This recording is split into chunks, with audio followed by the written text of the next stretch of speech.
welcome back to another episode of So There's That. I am your hostess, doing the mostest, Kiranshi, and we are here with it. Welcome to Derry, Season 1, Episode 3, titled Now You See Me. This episode is really fun. We're getting into the first third of the 10 episode series. The writers for this episode are Guadalis Del Carmen and Gabe Hobson. The director for this episode is Andrew Bernstein. The director of photographer was Rasmus Heise. And just wanted to reiterate and continue to give a shout out to the VFX producer, Stephen Dellerson, as well as the casting department, Stephanie Gorin. Y'all, casting ate this up. Shout out to y'all. So honestly, we're just gonna jump right into it. So much happened in this episode. I don't want to dilly dally. Okay, don't want to lollygag. So let's just jump right into the recap segment titled "As Seen on TV." So we open up the episode. We are in 1908 at the State Fair, and I did a little math, and I'm just like, is this a sneak peek into season 3? Because they said that they have a 3 season arc going from 1962 to 1935 to 1908. So I just thought like this was a very clever sneak peek, doing this at the opening of this episode. So we're there at the state fair, and there's this kid, and he's walking by himself. Because basically, that's the theme here. Okay, parents did not give a shit about where their kids were until like I don't know, 2007. It seems like, but he's walking around by himself. We got balloons, we got people doing tricks, we got all of these things. And he just so happens upon this area, and it's basically like the freak show team. So he's walking inside, again, no parental supervision, nowhere inside. And there's like some weird things going on. You see these girls who are conjoined by their intestines and not necessarily by like the neck or like one body with the conjoined twins. You got the hairy person, you got like the ghouls and all these different things. And then you hear like, psst, hey. And all of the noise drowns out. And one young Padawan is looking around and he's like, wow, like where did everybody go? And it's just like, come closer. And he's going closer because, sure, why not? We're in the dark. I'm afraid. It's some weird voice telling me to come closer. Yes, I'm going to come because, 12. And he gets super close, and then this match is lit, and it's this Skeletor with one eye, and you could just hear like the bones contorting and twisting and all these other things. And my man's finally got the wits about him and hauled ass. So he runs out and he runs to his dad. And he's like, bruh, don't be no sissy. Like, the fuck? I raised you better than that. And I had two issues with this. One, sissy, like, I had to tell myself these was the times, and even I grew up with, boys calling other boys and girls calling other boys sissies or whatever. But, I had to tell my enlightened self to relax. But then the second part was, you talking about being scared. Sir, where were you? Why aren't you doing the parenting? Anyways, we quickly find out that he went over and won a prize for him, which was the slingshot. And if you are familiar with the movies, if you're familiar with the books, we already know this is the slingshot. Otherwise, why introduce it? Okay. So they're leaving the fair or whatever. And we end up coming across this cunty image of Pennywise the clown. Now I call her Pennywise because she is gorgeous. And she's holding her trumpet in her hand and she's petting it a little bit. And I'm just like, okay, notes, hints, aromatics of things to come, right? A really good foreshadowing. So we're driving down the road, cars were newly invented. And of course, it runs out of gas, it overheats or something because the daddy was like, "Can you go to the side of the road and give me some water?" And I'm just like, I don't know nothing about cars, but I'm just like, I wish my car today can run on water, but you know, it is what it is. Maybe it overheated or whatever. It was a lot of smoke and stuff coming out. Simpler as how. So we pull over to the side of the road and we got our group of young indigenous preteens around the same age as this young boy, and they're selling water. Now he only got like 2 nickels, and she's like, "Sir, this is capitalism. What you gonna do with that?" And he's like, "Girl, this all I got. My daddy ain't shit. He called me a sissy. Some one-eyed man just tried to eat me. Girl, I'm just trying to go home." So she's like, "Okay, let's barter. What else do you have on you?" So he gets back in the car, and then he's like, "Where's your slingshot?" And he was like, "Oh, like, I must have dropped it or whatever." And then we go into this beautiful sequence where this young kid, he's hanging out in the fields with these indigenous children, and you can just see and sense the freedom that he has. And I love this scene so much because in this town and in this country that built itself on murdering people who lived here, and it's still built on the structures and the backs of Black people and indigenous people. When you let kids just be kids, they just go and have a good time. There was no hint or an inkling of him looking at them a certain type of way, looking down on them, or having any type of preconceived notion about them except for freedom away from his father, who is his actual bully and his actual op in real life. So they're playing around and she's running around with the slingshot, and it's so cute. He gifted this girl a gift. It's likely the first time he gifted a girl something, and it's just like super precious.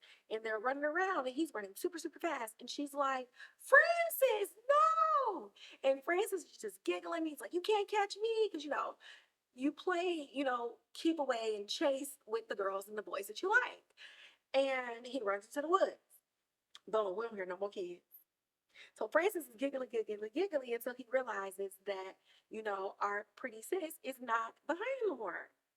So he like, "Oh, holla, where am I?" And you hear like, this noise. And you see like this peak of a body from behind a tree. So Francis is backing up and he's like, "Who that?" And he sees the one-eyed man. So he's like, "What do you want with me?" And Francis answered his own question because at this point, why are we even asking questions? And he finally gets, his brain is finally working. Okay, we're not going to do what we did in the fun house. Baby. We are in the woods. There is no way out. Baby. I need to run. And so he takes off running, and y'all, this thing comes out and it's just bony and bone crushing, and you hear the body and you hear the things, and he is coming at the Francis. And I'm just like, "Francis, no!" And out of nowhere, our sis comes up and hits this thing in his other eye with a rock, and his whole face peels back, and you see all of these teeth and just like the monstrosity of everything. And she's like, "Francis, give me your hand and let's get the fuck up out of here." So they haul ass back out of the woods. And what would you have it? The theme song. So I'll be special and I'll be rare. I'll be something beyond compare. I'm gonna know this whole song. I'm gonna know this whole song by heart. I love this fucking theme song. Like, just again, y'all already know I love a good jux. I love a good jux. And just the torture and the torment of the opening title part and the sequencing with this song.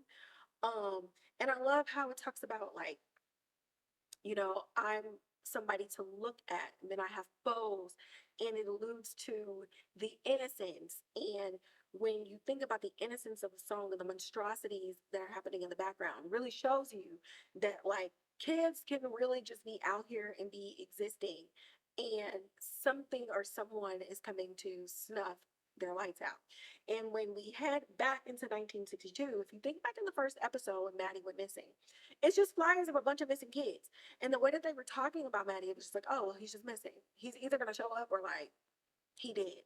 And when you look at how like desensitized they were, like we think we're desensitized, but we've just been living in a world where it's just been unkind to women, unkind to children. It is just absolutely disgusting, to the point where even these 12-year-olds are like, hey, if Maddie didn't come back, he did. Like, it is what it is, move on. So like, you want to go get some gum after school at the arcade? Like, that's how normal it is. And so when you like have the song and have this, it just shows you, regardless of the decades and regardless of the story that's being told, it's the same, unfortunately, throughout time. But we're back in 1962, and y'all, why is Lilly at Jennifer Hill with adults? Like, was there not like a kids institution, a teens institution? Like, the failure from these parents to their children.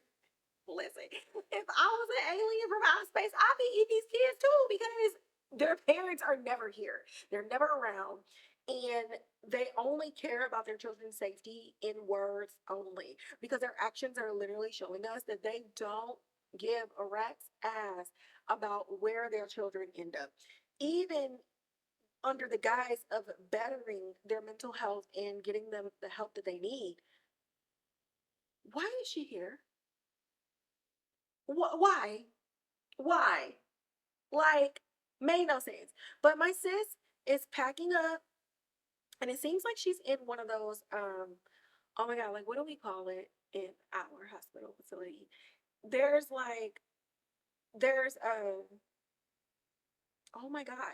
There's like a word for it, but I'm not even gonna get the fancy word for it. My phone's not in front of me. So you have like inpatient treatment, and then you have like outpatient treatment. So it looks like Lilly is in the specific program where she goes at a specific time, but is still allowed to go to school and pretty much go like normal throughout her day. So for adults, they have it where you kind of like work at the facility and you have like planned sessions, but then you can go home, and you're basically treated in like an outpatient style thing, but you spend a specific amount of time at the facility. And that's what it looks like is happening there. So it's all crazy, and it just seems really scary in a place that a 12-year-old girl wouldn't like. But she seems to be kind of like normalized to it because she was there before, right after her father died. So she's there with one of the nursing aides, and the nursing, she's confiding in her, and she's like, look, I really think that there could be a budding friendship with this girl, and I don't know how to repair it. Like, I told the cops that her dad didn't do it. But if I tell them what I actually saw and what actually happened, and she's like, you end up back here again. And she's like, yes. So, um, the lady's like, look, a lot of people only believe what they can see. And she hands her this bracelet, and you can kind of see based off the decorations that this woman comes from indigenous background and indigenous culture, with the things that she's have on. And she's like, listen, no matter what you tell me, like, I will believe you. So Lily is feeling a little bit, vindicated, and she's like, okay, I'm gonna go try to get my friend back because I ain't got none of them. Margie fucking sucks, and Ronnie is the only person who knows what I've seen. Like, I need to try to get this back. In the meantime, Hank is in jail, and the police chief goes in there, on that fake rah rah, and he's like, "Hey, bruh, wanna see? I only got this type of bread, but you ain't looking too tough these days. Let's share a square." And, he's giving him some small talk, and he's like, listen, I think I got pretty good intuition. And I can let a lot of things slide, but one thing I don't let slide is somebody lying to me. Hey. friend, where were you the night that these kids died? Hank like, hey, bruh, I told you I was at home. And he's like, huh, interesting. Because I was doing some digging and I was asking around. And somebody told me that they saw you on Jackson Square at 11:30. So I said, let me take my little feet and go see what's up. And what do I find? Huh, this little cigarette box of the same brand that you just told me that you prefer. And I just came in here, with the little cheap kind because, I ain't got it like you. So I'm going to ask you once again, where were you? So Hank says nothing. And I'm like, oh my God. I have a thought and I have a feeling for what he did, but he is not going to save himself. And I'm like, Hank, save yourself, bro. Like, they're accusing you of murdering 3 white kids. Matter of fact, 4, because they think you murdered Maddie. Like, come on. And so he's like, listen, boy, these dogs, I can't do nothing, bro. So he's like, listen, I'm trying to throw you a bone. Because my boys on the outside, they wants to drag you through these streets. And so Hank is like, he not saying nothing. So the police chief is like, all right, bro, I'm out. So Hank is like yelling and screaming. He's like, listen, like, no, I didn't do this. You gotta let me out of here. Like, I didn't kill those kids. Like, let me out. But like, what can I do if you won't say nothing? Like, you can't even tell me where he was at. We only got the word of this 12-year-old girl who has history with things that sound like delusions and that nature. And since they kind of already tricked her into saying that she can neither confirm nor deny that he was in the vicinity nor in the building, he ain't got nothing to work with. And I'm just like, oh, bruh, bruh. I'm gonna just say this right here, and I'm not gonna say it anywhere else, but like, Black people really be out here trying to take the high road and trying to act as though justice is going to prevail. And it's not. When has it ever? For us. Like, you're in this situation because your daughter took 3 white kids to your establishment after you were already being looked at from killing another white kid who was last seen at your establishment. Who then, when you got arrested because this white girl saved her ass over Ronnie and yours, she got mad at. What did you expect, girl? In this America, ma'am, it was always going to lead this way because the benefit of the doubt, because you're looking for people to step up for you when they will not. And in Lilly's case, it was a lose-lose situation. She did the best that she could. So it was always going to be Hank. But I was just listening to the read, and Kid Fury lately, he's been reading like fictional horror characters. And one of the things that I like that he said was he's actually glad that Hank got arrested because, again, the good old boys wanted to kill him. So it's like, damned if you do, damned if you don't. Unfortunately, the best place that Hank can be right now is in jail. But Ronnie, babes, you painted a little bit more of a broader picture for your father to have a target on his back. And now he's in there unwilling to save himself because he's hiding something from the police. Now, moving forward to the military base of it all. So y'all already know that we was at this dig site last episode. And we got nothing from this vehicle. But we do find out that this is a vehicle that was in the 1935 massacre that ended up happening between them gangs. Again, movie and show reference specifically in the 90s when Pennywise was flipping and shit down the street and all the cars and stuff was going, and they showed that scene. There was a whole shootout that happened. And so that's really all they have to show for it. So Colonel Fuller is giving General Shaw the rundown, and General Shaw's like, nah, bruh, you finna take Hallorann back. and you need to get him in the air because I know something is there. His powers is pointing me in the right direction and we're gonna be close. So he pulls this box, it's like a cigar box, out. And so Fuller's like, bruh, I don't think we should really be risking Hallorann's life like that. And I said, you know what, Fuller? You might be all right a little bit for 1962 because what are we doing? What are we even going for, and what is even the purpose of this that you're willing to risk this man's life for this? And so now you can kind of see Fuller just kind of be like, are we looking for a weapon or something else? And General Shaw's like, hey, Major can babysit him, but you're gonna get Major, you're gonna get in a bird, you're gonna get in the sky because I know we're onto something. So Major and Russo come out, chopping it up. When Fuller comes over with Hallorann, he's like, hey, listen, Shaw said that y'all need to take him up and you just need to get him in the sky. So Major's like, all right, where we going? And Fuller's like, Hallorann is going to tell you where to go. So he got the box in his hand. And so we all sitting here looking. I'm just like, damn, what's in this box? So we in the sky. We in the heli. And, you know, Russo and Major is just like, bro, we wasting fuel, man hours. I could be getting girls. We could be getting sleep. You could be with your wife. Like, what the hell? And Hallorann opens the box. And we see the slingshot. Rather old, rather worn, but perfectly preserved. It was almost like mummified in a way.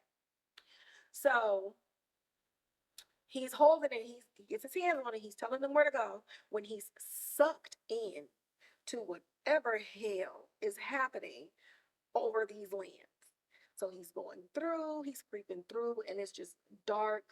Um, and he's walking, and it's just like monsters and just horrors.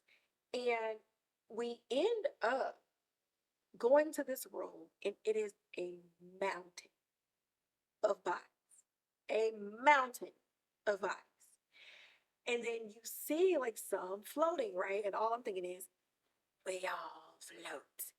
And he's like, Graham, that's you? And she like, get out of here. And so he's like, oh shit, like, who was going on? So he's trying to escape. And then you see these yellow eyes, and it's like, what are you doing here? And I'm just like, oh no. So he's trying to escape. Granny's behind him, like, get out, get out. And so all of these things are coming to life, and Hallorann is stuck. But what's actually happening in real life, baby? Hallorann was gonna jump out this helicopter. So they were already calling back. They're like, hey, something's going wrong. He having the fits. And they're like, no, you're not turning back. We're gonna get this mission done no matter what happens. So Major's like, Russo, take over this plane and I can try to stop him. So Major finally gets him and yanks him back to reality right before he jumps to his death. So they like, bro, what the fuck? And Hallorann like, hey, let me touch and kiss some land right now. So Russo and Major, they're like, yeah, that's fine with me because I don't know what the hell is going on, but you're not gonna kill yourself on our watch. So we're gonna be touching down to the ground. So we end up back in a flashback in 1908, and Francis is out of the woods. So we see that the little girl actually saved Francis. So, you know, they breathing hard and shit. And she's like, okay, you can chill, you can calm down, you can relax. We're out of the woods. That thing doesn't come out of the woods. And he's like, it don't come out of the woods. Like, first off, what is it? Why don't it? Like, what is happening, girl? I just almost got ate. And I saw that thing before. And he's like, what is that? And she's like, can you keep a secret? And then some of the most exquisite, beautiful spot on editing that I have ever seen in my life happens on this girl's face as we merge. And I mean, like the softest of dissolves, age, what do you call it? Aging, that aging software that the police be using. And it is none other than Rose from the that little craft shop. What's the name of the store? It's called Secondhand Rose. So y'all remember when Charlotte went to Secondhand Rose because she's the one who gave not Will, Major, the telescope to gift to Will. So we see that this is Rose. Casting department. 8 down. Do you hear me? So we're back in 1962. She said at a city council meeting, and they're all pissed because the military is on their fourth dig site and they are desecrating these native indigenous lands. When Rose's nephew comes in and he's like, you know what? I've been doing some scouting. And so that's the guy that we saw in episode 2 when Hallorann was looking and they see somebody. So he's like, listen, we need to bring this up. I don't know what's going on. Like, we cannot let these gringos continue to like desecrate our lands like that. But Rose is like, I'm gonna bring it up when we figure out what they want. But in the meantime, you know, let's just see if we can come up with a meeting. So she speaks and she's like, hey, let's just kind of come up with like a little impasse real quick. And so we can just figure out like what's going on, what do they want, meet our demands. And if things aren't checking out, we can send it up to the feds and we can get some federal backing on this. And so she leaves. So after she leaves, we are back and we're here with Hallorann and he's up in med bay when Shaw comes in and he's like, hey bro, like, you good? And Howard's like, I mean, as good as I can be. He was like, I bet. So what you find? Like, did you get the goods? Did you get what I needed? And I'm just over here like, sir, you're like a heroin addict right now. But like, you can't take 5 minutes to see if this man is okay. You literally came in with the most basic of small talks just to see what's going on. So Hallorann is like, listen, let me tell you something. We need to abort. First off, I have jumped into many things and I have used my gift to see a lot of things. But that ain't supposed to see me. It's not supposed to throw me in like this. And it knows that we are here. Whatever is going on, we need to stop. And he says specifically, it saw me. And so Shaw's like, hey, I hear you. Send me your black ass back out there. But, how can I make your life better, brother? You know, because we're still doing this shit, you know, for science. So Hallorann's like, all right, man. Well, since you asked, me and my homies want better barracks. We want a roof, an actual roof. We want better sheets. And we need somewhere we can drink without these white people breathing down our neck. And so Shaw's like, hey, I'm white. I'm a general. I got pull. Why not? But don't forget. And so he does his little buddy moment, and we end up leaving. So we're back at Secondhand Rose, and Rose is minding her business. When in walks General Shaw. He's like, hey, Rose. And she's like, hey, Francis. And I'm like, Francis is General Francis Shaw? Oh my God. So she's like, what brings you back here? And he was like, well, you know, I didn't even remember this damn place until we ended up getting stationed here. And she was like, you know, this place has a way of doing that. You know, things happen. And she's like, did you remember me? And he's like, no, not until I got this cease and desist. And little things have been coming back, you know, pieces at a time. And, you know, I just had to come down. And she's like, Francis, baby, what are you doing? He's like, oh, we're just looking up some things, for history, for science. And she's like, you're desecrating our lands. And I feel like you lied to me. And he's like, nah, I promise you, like, for real, for real, for real. Like, we just try to, do our thing, follow the orders. Then we're going to be out of your hair. You know what I'm saying? Francie, we go way back. I would never do that to you. And she was like, bruh, it was one summer. And it was a good summer. But you don't even remember shit. So, no, you don't know that we go way back. These are my people. These are my lands. And I'm going to need you to stop. So he's like, all right, let's see if we can come up with something. I scratch your back, you scratch mine. And so she's like, okay, sure. But in this mix, we get another flashback of them and just kind of a little bit more breadth of their relationship. Where at the end of that summer, he's like, you saved me, like, you the homie for real. But my dad, he's going to a different base and I'm gonna miss it here. And like, can you just please promise me, Rose, like you'll never forget me?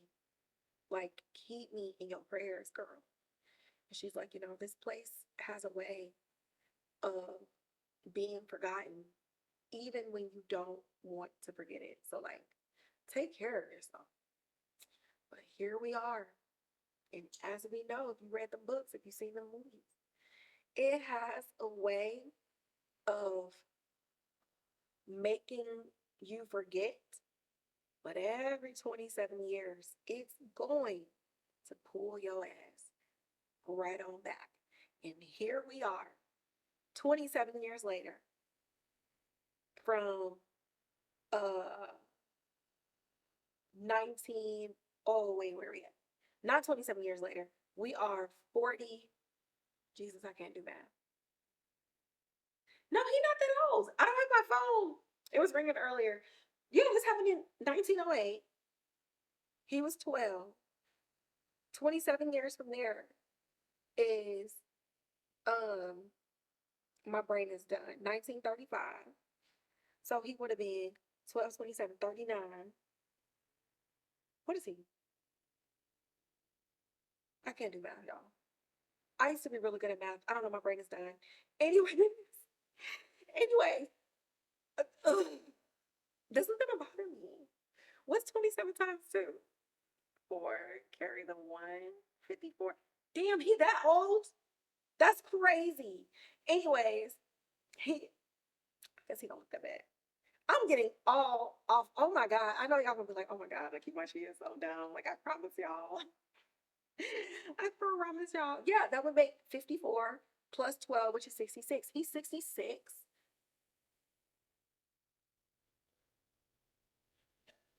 Mm. Anyway, I listen, my brain just it never fails. At least once in a podcast episode, my brain is about to just run away. I gotta reel it back in. So boom, we're back. And we're at the Hanlon house, y'all. So Hallorann come over for dinner. I mean, because what else do you do when you about to jump out of a plane and the pilot saves you? You go to their house. You want to be like, thank you so much. So he comes in the house and, Charlotte's at the dinner table and he's like, I have a feeling like you don't like it here. She's like, it's cool, chilling. And, Hallorann's like, I get it. I understand. And we find out that she was a teacher when they were in the South. But of course, the only thing that they have up north is like clerk positions and stuff that she is way too qualified for. Then, of course, the teacher positions are only open to white teachers. So obviously, she's bored and, a little resentful of Major because she's like, oh, the other reason I'm not getting the job is because I also was a part of like the civil rights movement and don't want to ruffle any feathers to, damper the trajectory of one major here. And so he's like, listen, we're not even gonna get into this. Like, why you telling our business to basically a stranger? And so Hallorann's like, I get it. don't let you be black. It's already enough that you gotta have like this shiny reputation at work, but then your personal life has to also be shinier. So he was like, I get it, girl. I'm not even gonna spread your business. It is what it be. And then he looks at Howard and he's like, I mean, he looks at Major. He's like, where's son at? And he was like, he's at some friend's house. He's like, oh, okay, cool, cool. So Charlotte's like, hey, let me go get some dessert because y'all know black people love a sweet. Not me. I'm not a dessert girl, but everybody in my family loves something sweet after a salty dinner. So they on the porch chopping it up, and Major's like, I didn't tell you I had a son. And Halloran's like, oh, I must have overheard some shit. We talking. It ain't that many of us. You know what I'm saying, bro? And Major's like, huh, interesting. Because I felt something before you asked about Will. And the last time I felt something like that was when people was jumping me in my dormitory, my domicile. I know that was your ass. And something about that feeling said that she was in my brain, so you best keep out of my head. And Halloran's like, listen, bruh, I watched you whoop everybody ass. Then when you had a gun in your face, I didn't feel fear from you, bruh. You was analyzing and calculating how you was gonna beat everybody ass in this room. Let me tell you something. I'ma stay out your head. Because anybody that can look down a barrel of a gun and is calculating how they about to get out of it and don't have no fear, don't think about their family, don't think about their life flashing before their eyes, I don't want to be on their bad side, bro. We are cool. We are cool. We're brothers. We're happy and we're single and we're colored. Da-da-da-da. Give me a high five or a hug. What was the one I thought I was singing?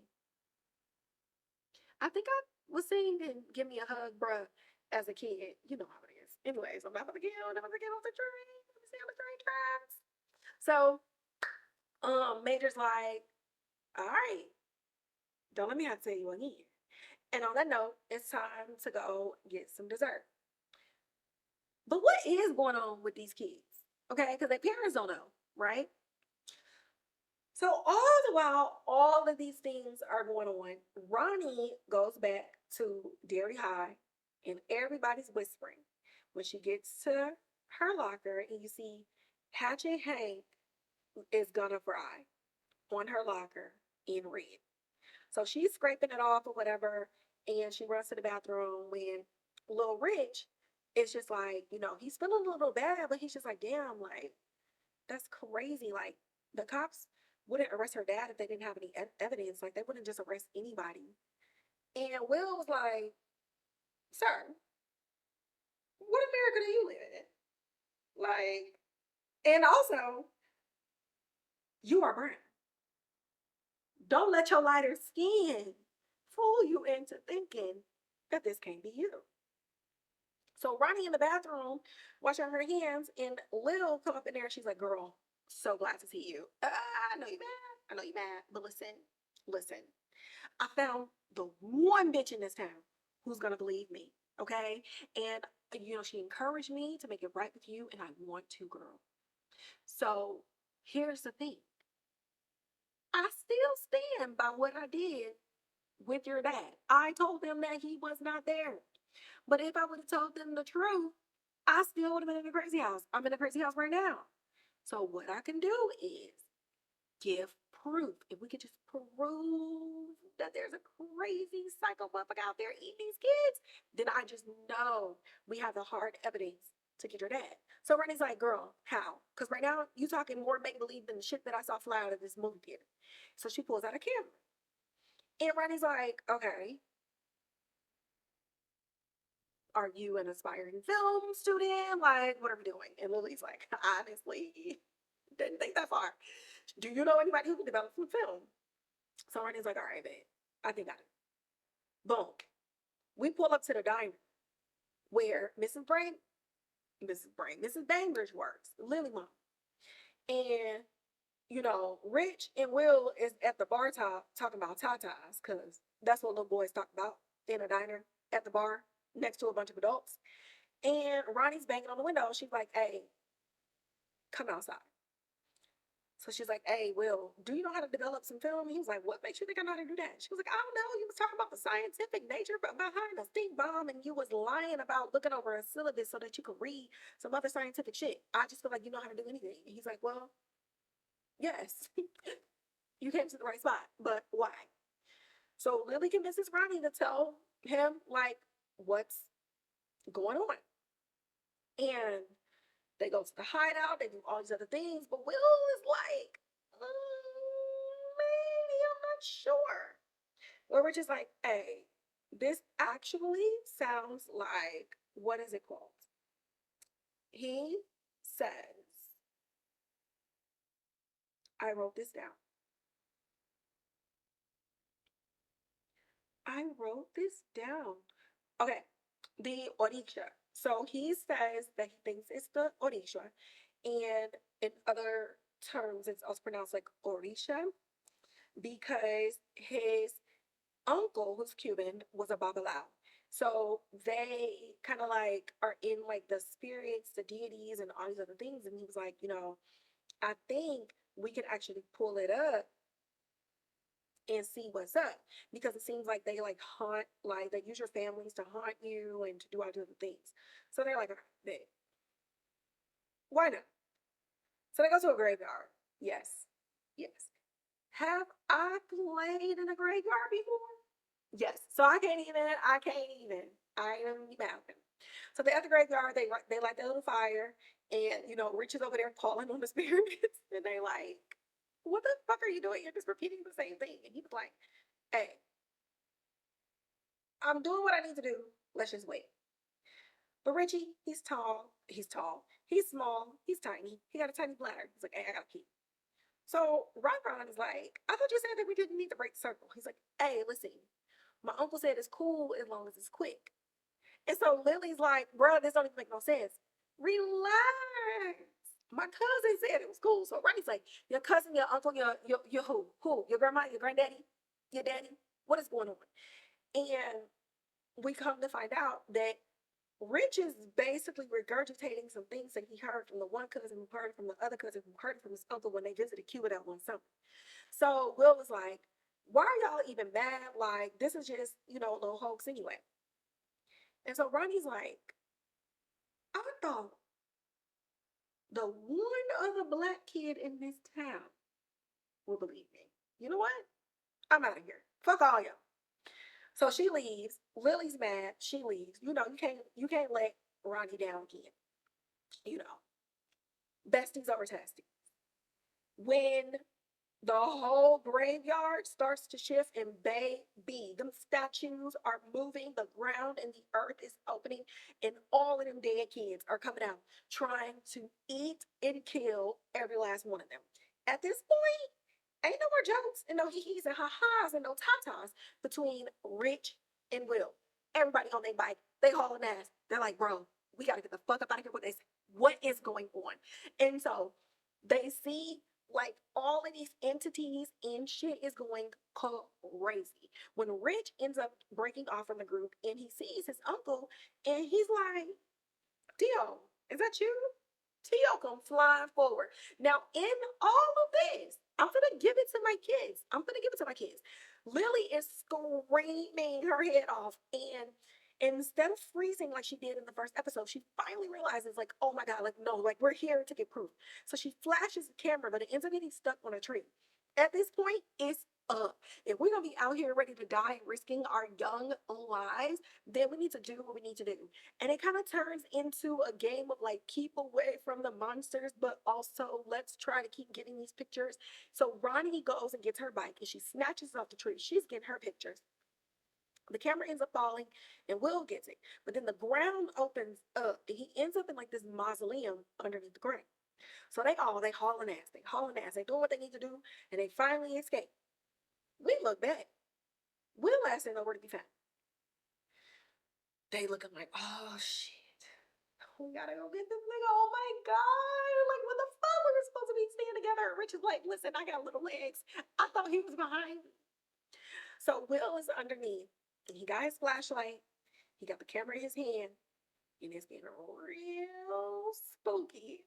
This some scary shit.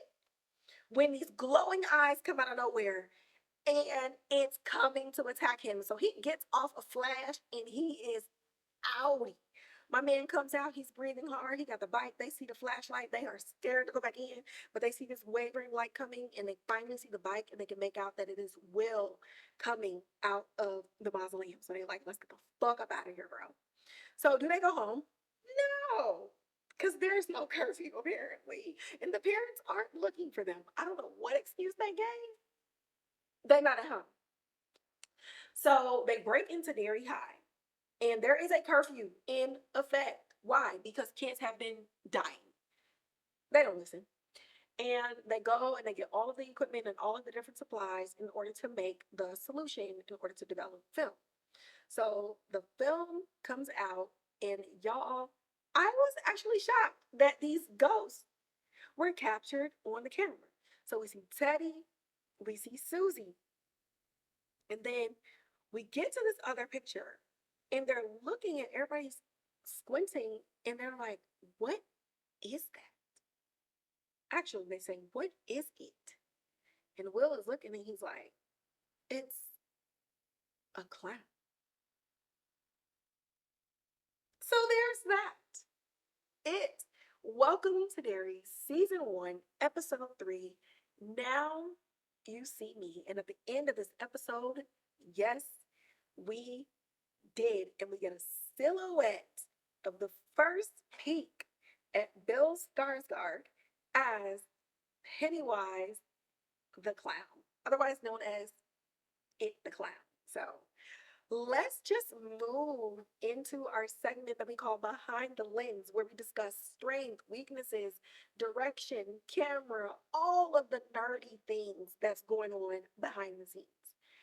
First up, the VFX and the SFX on the creature in the woods and just the different beings from the 1908 scene all the way through the cemetery, and even the photographs of the dead kids and Pennywise, chef's kiss. This was so beautifully done. Like, each episode at this point feels like it did in the 90s, where, like, oh my God, I don't know. It just feels like each episode is a movie in and of itself. And the amount of care and the amount of expertise that is bringing Stephen King's work to life in this fashion in 2025, like, my brain cannot fathom or wrap itself around the feelings in my chest when I watch this show. They are taking the page and doing all that they can to take those words and make it a visual and a physical effect on screen. And it's one of the few times where what you imagine is what you actually see, or what you see is even greater than what you imagine. And they are killing it. I also loved, I said this earlier, the editing. That editing scene that they did with Rose and the casting on that, seamless, flawless, no notes.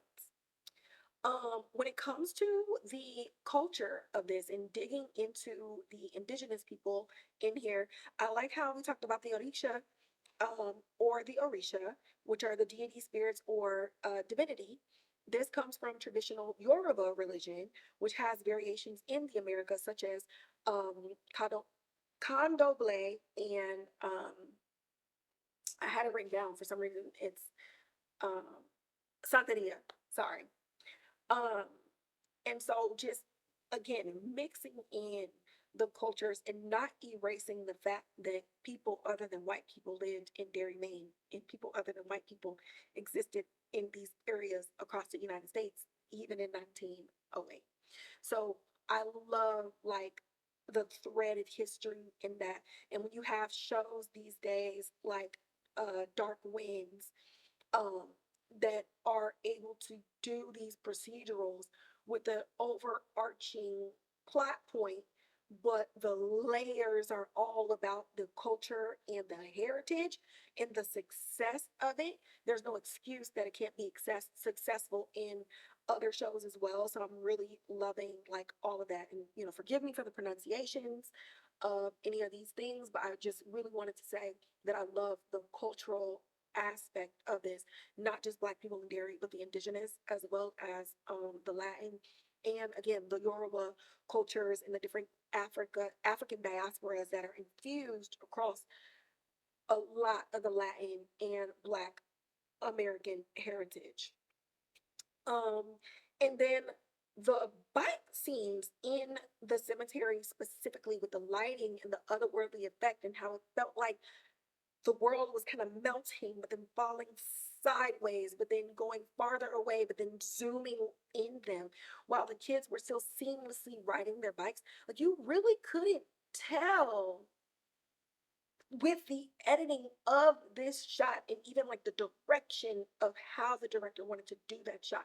Like it just felt like you were in that same scene and it was all happening at once, even though it wasn't a one shot, right? I don't think it was a one shot.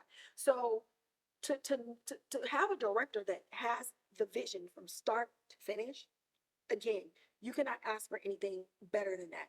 And it just takes somebody who's sick and twisted and a genius to say, this is how I want this to be seen, and this is the angle in which I want this to be shot, and this is the distance and the aspects in which I want this to be done. In incredible, incredible. The only like weakness I have, and I think this just comes from like the filmmaker in me. Not saying I'm better than anybody. They're telling the story that they want to tell. I'm just here recapping, reviewing, critiquing, doing my job. The only thing I felt that could have waited was Hank being seen in jail. And I said this in previous episodes when it came to Major, where it's just like, I I get the setup. Could we have set this up without the use of the 3 minutes of screen time that scene was? We know he's in jail, and we could have found out about these cigarettes next episode. Like, we have 10 episodes, and I felt like that was put into place as if this season had 6 or 8 episodes. Like, I feel like it could have happened in episode 4. And I know that it's speaking and alluding and foreshadowing to something else. I get it. Kimachi, the season is not over. It's talking about these other things.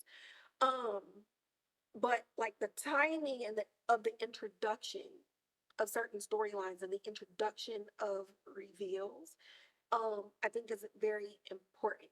Did this negate from the overall episode? No. I think cinematically, this is my favorite episode since the pilot. Um, but story and could this have come when they went back home after breaking into the school? Maybe. I don't know. Y'all tell me. That's just my opinion. Now, getting into our speculations and predictions of things to come in our segment titled B roll, I have two. One, I think Big Pat might be the next child to die on the list. I wrote down Marge or Big Pat, but I feel like, something needs to happen to Big Pat just to give Ronnie a little bit of vindication for the whole locker situation, because I do think the patty cakes has something to do with it. And even if she didn't write it herself, she has these little minions. So somebody need to go. I think Big Pat might be next. Marge would be too easy, even though all of us in the fandom want her to go next. I think Big Pat would be like a wake up call for Marge to be brought into the fold and Lily be like, girl, I was telling you all this crazy shit was going on, but you don't want to believe me. But now Miss Patty Cake is dead, and now you want to be all over my face. I feel like that would be the catalyst to get Marge in with this group. Her dying would be too easy, even though she deserves it. My next speculation, I think Hank didn't tell the police chief where he was because I think Hank was with a white woman, specifically Miss Bainbridge. Now, hear me out. It's still frowned upon for black men to be seen canoodling with white women, right? It's not gonna look good. He's a widow. She's a widow. And what made me think about this in this episode was what would keep you from absolving yourself from death by electric chair by being accused of killing 4 white kids? What could possibly be worse than that? What is a worse offense than that? And I said, killing sheep. It's 1962. The civil rights movement is happening. What do you think is worse? Sleeping with a white woman, okay? Emmett Till did happen, okay? They know what's up. And I'm just like, the only reason he wouldn't say where he was is if the other place he was with had to do with white people, let alone sleeping with a white lady. But what made me think about Lilly Bainbridge, Lilly, I cannot say this like his last name. What made me think about Miss B is when Ronnie pulled up to their house last episode and was banging on the door. According to episode 1, Lilly didn't really know Ronnie like that. They found out who she was in the newspaper. They just so happened to realize they went to the same school. So they don't know each other for real. So when Ronnie pulled up and was banging on the door, Miss B was like, you better go on before I call your granny. How you know that grandma lived with them if Lilly and Ronnie aren't friends like that? The only way you would know is if you was pillow talking with her daddy. I'm calling it. Hank was with that white lady, y'all. I'm calling it. Say what you want. I don't even care if I'm wrong. And don't nothing else scare black men in the 60s than being caught sleeping with a white lady. It is what it is. It is what it is. I'm sorry. This is the history that we've had to live through. So if you're offended, blame your ancestors. Like, yeah, I don't know what to tell you. Go cry about it to your granny. And then lastly, getting into our hot reels segment where we talk about hot takes. I'm also adding in this segment where we talk about scene stealers and where we talk about performers of the week. Now, just because you stole a scene doesn't necessarily mean you will be the performer of the week. So scene stealers, if you're unfamiliar or don't really know the difference, scene stealers are specifically attributed to supporting cast members who end up performing so well that they kind of pull the focus from the main cast. Now, your scene stealer can be the performer of the week, but the performer of the week also consists of your main cast as well, where scene stealers are typically assigned to people who are between like maybe 5 and more on the call sheet and not necessarily your top 4 or your top billing. So for me, the scene of the week as well as the scene stealer of the week goes to Chris Chalk as Hallorann. So the scene specifically, the helicopter scene, and honestly all of his scenes, but the helicopter scene was so good because we finally like get into that space, and Chris was able to portray so many different things. There's this confidence and this cockiness in his sight and in his shining ability, but every time he's on screen, you don't know whether he is a friend or foe, and you have no idea like what side he's really on. Is he out for himself? Is he out for them? Is he out for the military? And he plays this so well. But then moving into that terror and moving into that fear, he just is so, again, mercurial is the only way that I can describe it. And so for me, I just felt like every time he was on camera, I just wanted more of him. Um, and just getting more of like those moments. Even when he doesn't speak, he just owns the camera, owns it. My performer of the week, though, I'm gonna give it to Amanda Christine, who plays Ronnie. I just feel like, and I probably could have started this in the previous episode. We're gonna start it now. I will say right now, last episode, my performer of the week, Lilly and Ronnie shared performers of the week for last week. Like they absolutely owned the second episode. But for this episode, I'm specifically giving it to Ronnie for like the urgency. Like Ronnie really drove this forward when it came to the kids. There was such a panic in her character from the moment we saw her come to school. She was panicking and fidgety and scared and determined and confrontational the entire time. She did not let up off of these emotions, not once. And, if you haven't shot a film, you shoot for a few minutes, you break for like 10. You shoot for a few minutes. It's a lot of hurry up and wait when it comes to the performer getting in front of the camera. So to be able to hold that level of tension the entire time really speaks to her as a young actor and a young performer. And so I just had to give her kudos because that is not easy for adults to do. I mean, just think about you if you've ever been nervous about something. Think about when your mama knew you did something wrong and you was gonna get a whooping. And you came home and your mama was like, wait till later. I'm gonna tear you up.